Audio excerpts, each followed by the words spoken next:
Test drives are certainly an interesting thing to consider because it's often overlooked. We talk about the sale of a car. We're going to go ahead and we're going to sell a car. We know we're going to have a lot of paperwork involved in that aspect of the transaction. The question is what happens with the test drive.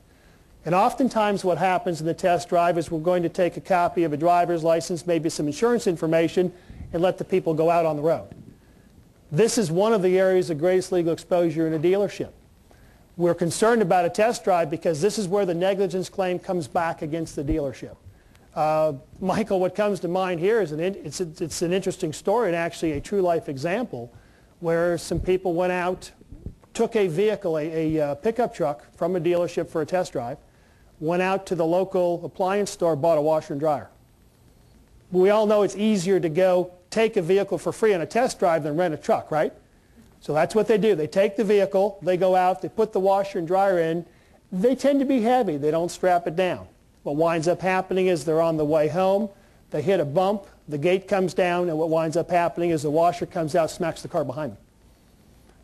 $1.8 million later to the dealership and their insurance company, the case is settled. What happens?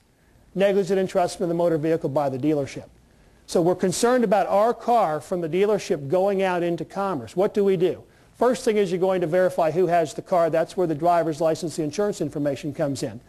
But if we're going to give our vehicle to the consumer, we need to have a written agreement with that customer as to how the vehicle can be used, who's going to operate it, when it's going to be returned, and what the rules are for that particular test drive. So the easiest way to protect it is to have the written agreement between the various parties. The other thing to do is to make sure you're going to have insurance coverage. The misnomer is if someone is a licensed driver, then they can go out and test drive a car. They can drive a car, but you may not have insurance coverage. Most dealership insurance policies will limit who can drive the vehicle to 18 years of age, some 21 years of age if you're going to have insurance coverage.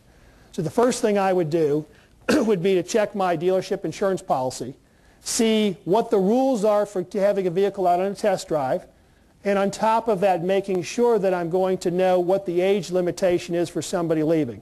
Second thing, obviously, is know who's going to take the car. And after they've taken the car, make sure I've gotten a written agreement that sets forth the rules for the test drive, limits who can operate the vehicle, how it can be operated, and when it's going to be returned. And that will adequately protect the dealership.